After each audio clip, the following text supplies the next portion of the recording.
नमस्कार, वक्त हुआ है मसला का और मैं हूं आपके साथ गौरव राजेंद्र। हरियाणा में कांग्रेस पार्टी के संगठन सृजन अभियान लगातार जारी है। नामों की समीक्षाओं के बाद में 15 जुलाई तक संभावना जताई जा रही है कि जिला अध्यक्षों की घोषणा होने की संभावना है और ऐसे में जिला अध्यक्षों की नियुक्ति के बाद प्रदेश अध्यक्ष की नियुक्ति का ऐलान होगा।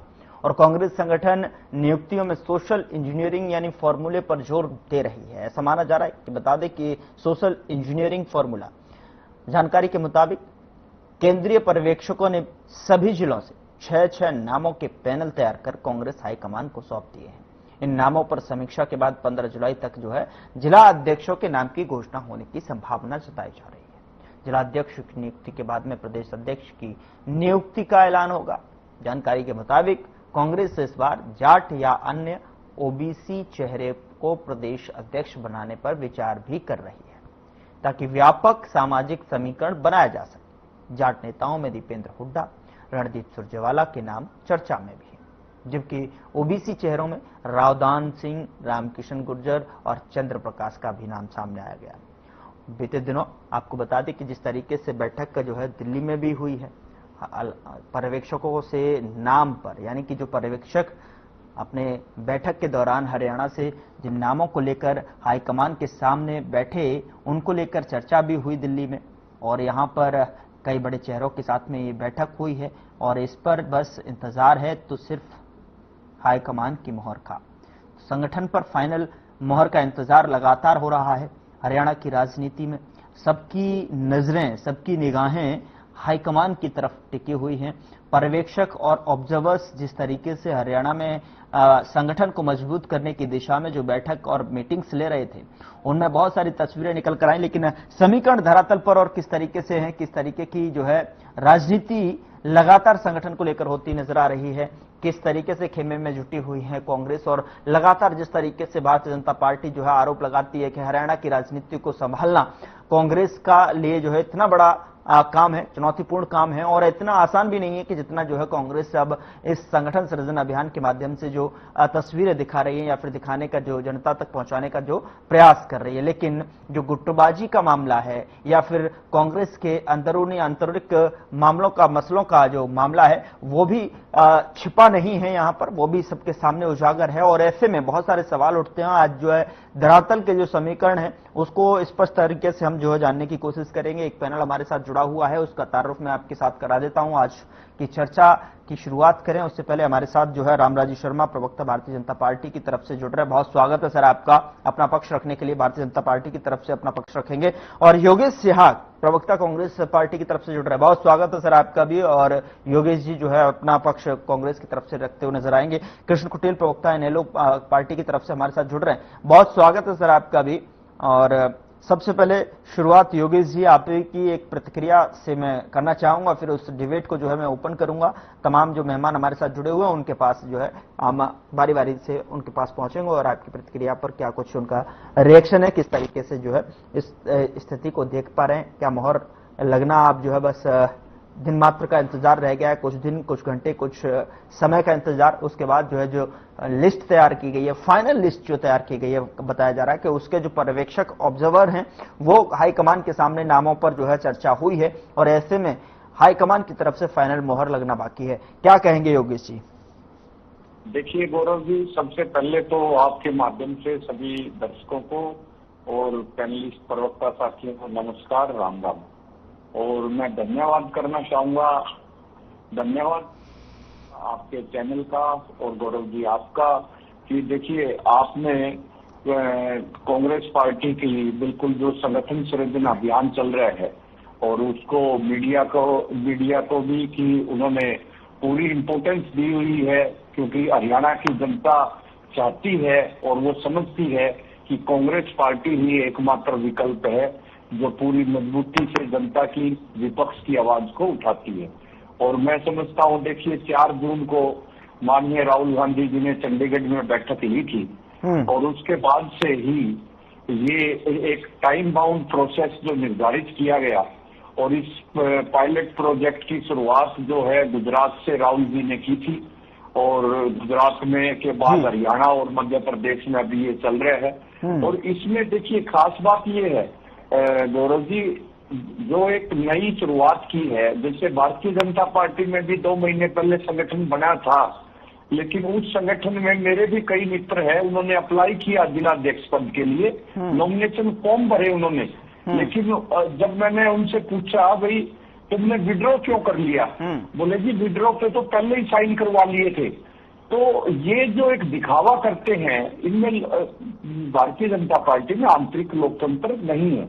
हमारे यहाँ आंतरिक लोकतंत्र, और इस बार तो मैं कहूंगा कि जो प्रदेश अध्यक्ष या जो सीएलपी लीडर की सिफारिश से जो जिला अध्यक्ष बनते थे, उस पैटर्न को भी चेंज किया है कि भाई जमीनी स्तर से जो केंद्रीय ऑब्जर्वर एआईसीसी की तरफ से आए, उन्होंने पूरी एक रिपोर्ट तैयार की, एक जो सामाजिक संतुलन के तहत, जो सामाजिक न्याय के तहत छह नामों का प्रत्येक जिले से एक पैनल बनाया, और उस पैनल की जो हमारे आदरणीय संगठन महासचिव वेणुगोपाल जी, प्रभारी बीके हरि प्रसाद जी व अन्य सीनियर लीडरों के साथ 1-to-1 बैठकें चल रही है दिल्ली में। और मैं समझता हूं कि बहुत जल्द 20 तारीख तक कांग्रेस का जो जिलाध्यक्षों का संगठन सृजन अभियान है, उसके तहत सभी जिलों के जिलाध्यक्षों की घोषणा होगी। ठीक है योगेश जी, लेकिन जिस तरीके से आपने बताया कि जिस तरीके से कि भारतीय जनता पार्टी बीजेपी किस तरीके से अपना जो है किस तरीके से दिखावा है, क्या कुछ है, लेकिन आपकी पार्टी पर जब हम बात करने के लिए आते हैं, जब मसले आपके सुलझाने की यहाँ पर कोशिश करते हैं, चर्चे यहाँ पर बनते हैं, जब आपकी पार्टी की जिस तरीके से यहाँ पर बैठक चल रही थी, ऑब्जर्वर्स पर्यवेक्षक ये समझने की कोशिश कर रहे थे कि किन किन लोगों के नाम हैं, किस तरीके से कार्यकर्ता एकजुटता दिखा रहे हैं, तो वहीं जो है तस्वीरें उलटती हुई भी नजर आई, कुछ विपरीत तस्वीरें दिखी जिसमें मुर्दाबाद के नारे भी लगे, संगठन के और जो कार्यकर्ता थे वो कहीं ना कहीं विघटन में बदलते हुए दिखे, नाराजगी भी साफ तौर पर दिखाई दी। क्या आपको नहीं लगता कि जो इस पर फाइनल मोहर जो हाईकमान आलाकमान आपकी तरफ से लगाते नजर आएंगे, क्या उसको स्वीकार करना उतना आसान है कार्यकर्ताओं के लिए, या फिर जो खेमे जो आपकी तरफ से बने वो फिर उस तरीके से किस तरीके की विघटन वाली तस्वीरें देखने को मिल सकती हैं? क्या आपको डर है इस चीज को लेकर? वही मैं कह रहा हूँ, इस बार जो चयन हो रहा है बड़े नेता की सिफारिश से ना होकर जमीन से जो फीडबैक आ रहा है, ग्राउंड रियलिटी जो है, उसके तहत से चुनाव किया जा रहा है। और वही जो मैं बात कह रहा था, यहाँ हमारी पार्टी में डेमोक्रेसी है, हर को एक आजादी है अपनी बात रखने की। और भारतीय जनता पार्टी की जो मैं बात कह रहा था, देखिए आप देखिए पब्लिक डोमेन में है, मैं नहीं कह रहा, जिन साहब इतने सीनियर नेता है, उन्होंने ये बात रखी, मुख्यमंत्री जी हर समय उदन खटोले से बाहर निकलो, एक जो आप काम करो धरातल पे, उन्हीं को नोटिस दे दिया गया। देखिए उस नोटिस का क्या हुआ, उन्होंने रिप्लाई भी पूरा मजबूती से दिया जवाब उसका, लेकिन आज तक भारतीय जनता पार्टी ने डिस्क्लोज नहीं किया कि वो नोटिस सही था या गलत था।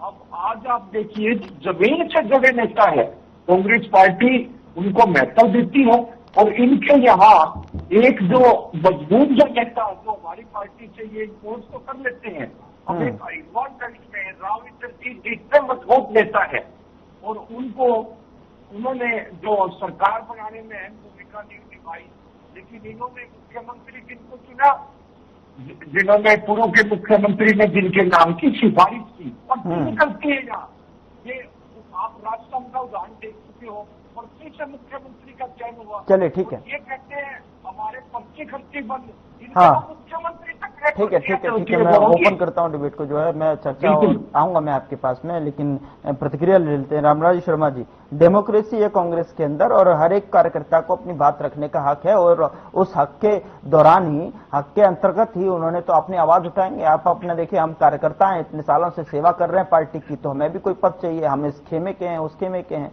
तो आपकी पार्टी में नहीं वो लोकतांत्रिक चीजें दिखाई देती हैं?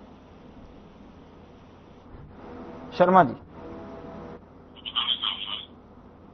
का बेटा राजा बनता है। हमारे यहाँ एक किसान का बेटा, मजदूर का बेटा, एक गरीब का बेटा हमारा प्रधानमंत्री बन सकता है, हमारा मुख्यमंत्री बन सकता है, एक आदिवासी महिला हमारे देश की महामहिम राष्ट्रपति बन सकती है, भाजपा में संभव है। और इन्होंने प्रजातंत्र की बात की, इनकी पार्टी में प्रजातंत्र है, मेरे को हंसी आ रही थी अशोक तंवर इनकी पार्टी के पार्टी प्रेसिडेंट थे और उन्होंने कोशिश की थी हुड्डा साहब को बाईपास करके राहुल गांधी का सखा बनने की, उसका सिर फोड़ दिया था। जब इनका प्रदेश अध्यक्ष सुरक्षित नहीं है तो इनके यहाँ प्रजातंत्र नाम की चीज तो है ही नहीं। और फिर दूसरा, इनके यहाँ भाई राजा का बेटा राजा बनता है। आप किसी को देख लो भाई, भूपेंद्र जी के बाद में दीपेंद्र हुड्डा, उनसे पहले चौधरी रणबीर सिंह हुड्डा, ऐसे ही चौधरी वीरेंद्र सिंह के बाद में उनका लड़का आ गया। तो इनके यहाँ तो ऐसा है। हमारे यहाँ ही बात देखो, खट्टर साहब के, श्री मनोहर लाल जी खट्टर के पिताजी एक किसान वर्ग से संबंध रखते हैं। हमारे नायब सिंह सैनी जी हमारे माननीय मुख्यमंत्री जी हैं, जो युवाओं के हृदय सम्राट हैं, बहुत ही मिलनसार हैं, खत्ती बरादरी के मसीहा हैं, 24 घंटे जनता की सेवा में समर्पित रहते हैं। उनके पिताजी पहले फौज में थे, फिर बाद में आकर उन्होंने किसानी करी। वो किसान के लड़के हैं और उन्होंने खुद भी किसानी करी है, वो किसान है। और किसी का भी उदाहरण ले लो हमारी पार्टी में, तो इनके यहाँ तो प्रजातंत्र नाम की चीज तो है ही नहीं। और तो कह रहे लोकतंत्र है साहब, प्रजातंत्र छोड़िए, लोकतंत्र है हमारे यहाँ पे। हाँ, लोकतंत्र है। इन्होंने, इनके मुंह से भी वो ही निकल गया था। तो इनके यहाँ तो ऐसा कुछ है ही नहीं। और रही बात, ऐसा है इनका कांग्रेस में कई कांग्रेस हैं, कहीं चौधरी भूपेंद्र हुड्डा कांग्रेस है, कहीं चौधरी वीरेंद्र सिंह कांग्रेस है, कहीं रणदीप सुरजेवाला कांग्रेस है, कहीं शैलजा बहन जी कांग्रेस है, कहीं कैप्टन अजय यादव कांग्रेस है। तो ये आपस में लठम लठा हो रहे। जैसे ऑब्जर्वर आए थे आजादी से पहले, साइमन कमीशन आया था, Simon commission go back, Simon commission go back. ठीक, मुझे थोड़ी देर के लिए आपको इंटरप्ट करना पड़ रहा है। एक छोटे से ब्रेक का यहाँ पर वक्त हुआ है। ब्रेक के पार जो है ये चर्चा लगातार जारी है।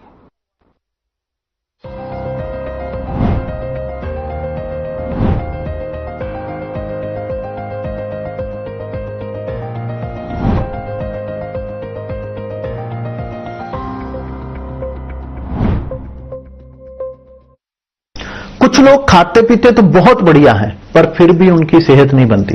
पिचके हुए गाल हैं, हड्डियां निकली हुई हैं, पैंटें ढीली हैं, कपड़े जचते नहीं, कोई पर्सनैलिटी नहीं। ऐसे लगता है इधर से खाए जा रहे हैं, उधर से निकले जा रहा है, क्योंकि उनका पाचन तंत्र खराब है। और जब तक के पाचन तंत्र दुरुस्त नहीं होगा, वो जितना मर्जी अच्छे से अच्छा खा ले, उनकी सेहत नहीं बन सकती। इसलिए हमारी संस्था सन्यासी आयुर्वेदा ने एक ऐसी दवा का निर्माण किया है जो कि आपके लिवर को, आपके पाचन तंत्र को दुरुस्त करने का काम करती है, ताकि आप जो भी खाएं उसका पूरे का पूरा निचोड़ आपके शरीर को लगे, आपकी भूख बढ़े, खाया पिया सही से लगे, नया खून बने, हड्डियों में जान आए, वजन बढ़े और आप मोटे तगड़े खूबसूरत पर्सनैलिटी के मालिक बन जाएं। सिर्फ 699 रुपए की पूरे 1 महीने की दवा होती है और आप इसे घर बैठे 01145454545 पर फोन करके दवा मंगवा सकते हैं।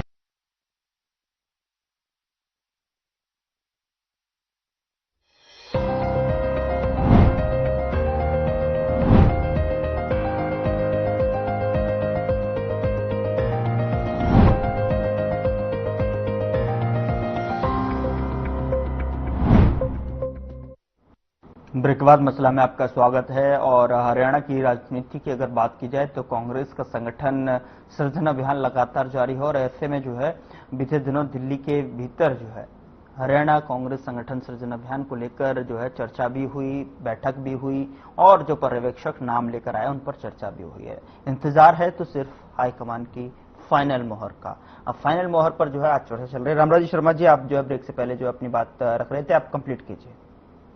बताई थी कि इनका लोकतंत्र नाम की चीज तो है ही नहीं जी। जिस तरह शमशेर गोगी जी ने बताया, इनका कैंडिडेट था, मेरे को तो भूपेंद्र हुड्डा ने हरवाया है, तो लोकतंत्र कहाँ रह गया। फिर उनसे पूछा गया कि भाई आपके टाइम में सरकार थी आपकी, तो उस टाइम में घोटाले बहुत हुए, उन्होंने सरेआम कहा। अरे बिना घोटालों की सरकार चलती है क्या। और दूसरा मैं आपको बताना चाहूंगा, जिस तरह से जनता का आशीर्वाद हमारे को मिल रहा है, हमारा देश विश्व के सबसे लोकप्रिय और ताकतवर प्रधानमंत्री आदरणीय नरेंद्र मोदी जी की अगुवाई में बहुत आगे बढ़ रहा है। अनेकों ऐसे काम हुए हैं जो अपने में भी नहीं सोचा था। राम मंदिर का ऐतिहासिक निर्माण हुआ है, जो कांग्रेस पार्टी ने सुप्रीम कोर्ट में उसका विरोध किया था, वकील खड़े कर दिए थे, वकीलों के बीच भोजपुरी एक राम मंदिर का निर्माण अयोध्या में ना बने। अरे अयोध्या में राम मंदिर नहीं बनेगा और कहां बनेगा भाई? धारा 370-35 से जम्मू कश्मीर से हटाई गई, ये भी बहुत ऐतिहासिक कार्य है जो कांग्रेस ने लगाई थी।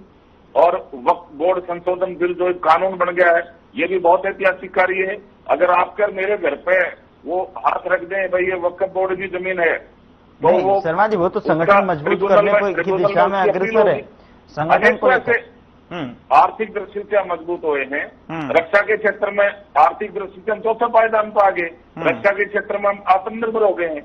ऐसे हरियाणा भी बहुत आगे बढ़ रहा है हमारे डॉक्टर नायब सिंह सैनी मुख्यमंत्री जी की अगुवाई में, और जनता आशीर्वाद दे रही है। जिस तरह से युवाओं के मेरिट का आधार पर भर्ती हो रही है बिना करती बिना प्रति के, आज किसान का बेटा, गरीब का बेटा जिसकी 3 पीढ़ी खाली चली, कोई चपरासी नहीं लगा था, मेरिट का आधार पर क्लास 1 अफसर लग रहा है। ये आदरणीय मनोहर लाल जी उस टाइम में मुख्यमंत्री थे और उन्होंने ये सर ठीक है, मैं आपके पास आता हूँ। कहा था पूरा ठीक है आ रहा हूँ। कृष्ण जी भी हमारे साथ हैं। कृष्ण जी आपका क्या पॉइंट ऑफ व्यू है इस पूरे मसले को लेकर? अगर देखा जाए तो मजबूती को लेकर जो मजबूती प्रदान करने की कोशिश अब कांग्रेस को कहीं न कहीं हरियाणा के भीतर की राजनीति में अपने संगठन की तरफ जो ध्यान ये गया है उसको लेकर अब फाइनल मोहर का इंतजार है। क्या लग रहा है आपको जब फाइनल जो लिस्ट जो है ऑफिशियल अनाउंसमेंट जब देखने को मिलेगा तो क्या उसमें कहीं न कहीं और तकरार बढ़ सकती है क्या, या फिर संगठन वाकई में जो है मजबूती की ओर बढ़ता नजर आता है? कृष्ण कुटेल जी।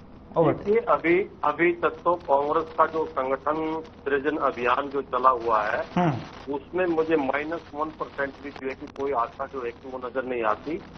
जनता जो है कहती कि भी कांग्रेस जो है गुटबाजी का शिकार है, क्योंकि 4 जून को जब राहुल गांधी जी चंडीगढ़ में आए थे और उन्होंने वायदा किया था कि 30 जून तक जो है कि हम संगठन को बना करके हरियाणा प्रदेश की जनता को जो है वो सौंपने का काम करेंगे, ताकि जनता को जो है कि जो भारतीय जनता पार्टी का जो कुशासन है उससे जो है कि वो निजात मिले।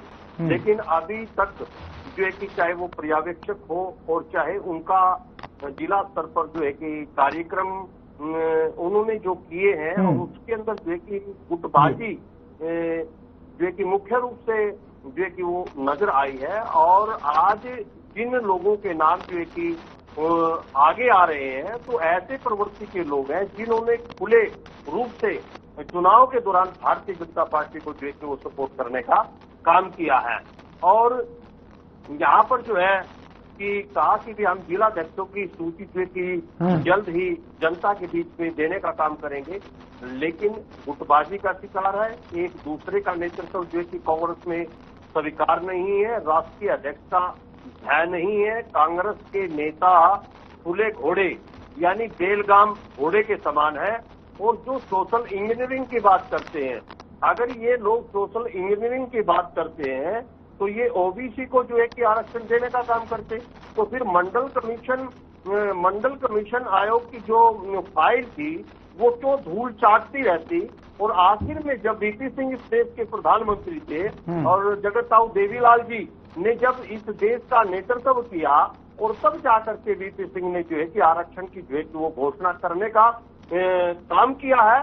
और दूसरा जो है कि कहते कि भी ओबीसी और एससी के ऊपर जो है कि कंसंट्रेट करने का काम करेंगे, लेकिन मैं भाई कांग्रेस के जो हमारे प्रवक्ता उससे पूछना चाहूंगा क्या एससी का बैकलॉग पूरा करने का काम किया, क्योंकि जो बैकलॉग है वो कांग्रेस के शासन काल से जो है कि वो समस्या जो है कि वो बरकरार है। और भारतीय जनता पार्टी की भी उसके अंदर शामिल है, क्योंकि कांग्रेस और भारतीय जनता पार्टी और बी ये दोनों टीमें, कांग्रेस नागनाथ है तो बीजेपी साफनाथ है। एक सिक्के के 2 पहलू हैं, चोर चोर मुसेरे भाई। और सदा ही जो है कि ओबीसी और दूरकाश को जो है भाइयों को जो है कि ये दबाने जी भारतीय जनता पार्टी ने जो कि चुनाव के दौरान जनता से वायदा किया कि हम 2100 रुपए महिलाओं को देने का काम करेंगे, लेकिन वो भी अपनी शर्त को पूरा नहीं किया। उसके उल्ट बीपीएल कार्ड काटने का काम इन लोगों ने जो है कि शुरू कर दिया। तो उस समय तो इन्होंने बीपीएल कार्ड नए बनाने का काम किया ताकि वोट हमें मिले, हम सत्ता में आए और फिर बेईमानी पर उतर जाएं।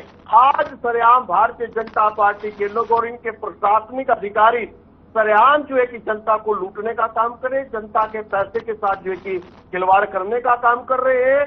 और विकास नाम की कोई चीज कहीं पर भी नजर नहीं आती योगेश है। जी फाइनल कमेंट की तरफ बढ़ रहा हूं, समय भी थोड़ा कम है। Yogesh ji final comment 5 second में आप क्या कह रहे हैं कि कब तक जो है संभावित लिस्ट है, और क्या आपको वाकई में लग रहा है कि संगठन मजबूती की दिशा में बढ़ रहा है कि एक बार फिर से जो है तस्वीरें उलटी नजर आएंगी उस फैसले पर भी? देखिए गौरव जी, बिल्कुल जो संगठन का जो हमारा अभियान है वो आखिरी पड़ाव में है और बहुत मजबूत हमारा संगठन बनने जा रहा है। उसकी जो बौखलाहट है वो आप भारतीय जनता पार्टी की जो अपनी बी टीम है उसमें भी साफ देखी जा रही है। शर्मा जी फाइनल कमेंट है।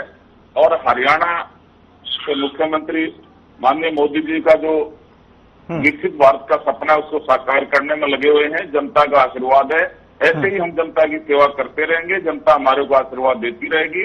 आने वाले 30-40 साल तक हमारी सरकार ऐसे ही चलती रहेगी, क्योंकि हमारे मुख्यमंत्री जी 24 घंटे जनता की सेवा में समर्पित रहते हैं। जनता हमारे को आशीर्वाद दे रही है, इसलिए चलो बहुत बहुत शुक्रिया रामराज शर्मा जी, योगेश त्याग जी, कृष्ण कुटेल जी हमारे साथ चर्चा में शामिल होने के लिए। लेकिन देखने वाली मसला में यही बात होगी और मसला की भी नजर और हमारी भी नजर खुद जो है धरातल पर कांग्रेस की राजनीति को जिस तरीके से संगठन सृजन अभियान के माध्यम से जो ताकत देने का काम जो है दिल्ली से किया जा रहा है, यानी कि हाई कमान आला कमान की तरफ से किया जा रहा है। खुद कमान जो है संभाले हुए राहुल गांधी यहां पर जो है बैठकें का दौर कर रहे हैं, कार्यकर्ताओं से मिलने का काम कर रहे हैं। लेकिन फाइनल मोहर किन किन नामों पर दिखाई देगी, कौन सी वो लिस्ट होगी जिससे संगठन की मजबूती को एक नई दिशा और एक नई दशा यहां पर मिलती नजर आएगी, उस पर देखने वाली बात होगी। फिलहाल मसला में इतना ही। नमस्कार।